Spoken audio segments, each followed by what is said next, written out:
త్వరలో పునర్వ్యవస్థీకరణ మంత్రివర్గం నుంచి పొన్నం సురేఖను తప్పిస్తారనే వార్తల్లో వాస్తవం లేదు.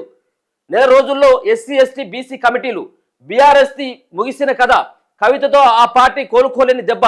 ఢిల్లీలో మీడియాతో మహేష్ కుమార్ గౌడ్ ఆయన ఇష్టాగోష్ఠిగా ఆయన మాట్లాడడం జరిగింది. త్వరలో పునర్వ్యవస్థీకరణ ఇది ఉండబోతా ఉందని చాలా రోజులుగా వార్తలు వస్తూ ఉన్నాయి. మంత్రివర్గంలోకి మరి ఎవరెవరు తప్పిస్తారు? ఉన్నటువంటి ఇక 2 మాత్రమే ఖాళీగా ఉన్నాయి. 2 పదవులు కూడా ఖాళీగా ఉన్నాయి. మరి ఆ 2 పదవులని కూడా భర్తీ చేస్తారా? వీటితో పాటు మరి ఎవరిని తప్పిస్తారు? ఇక్కడేమో కొండా సురేఖ పేరు ప్రధానంగా వినపడతా ఉంది, పొన్నం ప్రభాకర్ పేరు వినపడతా ఉన్నది. మరి కొండా సురేఖ, పొన్నం ప్రభాకర్ ఇద్దరు కూడా బీసీలే.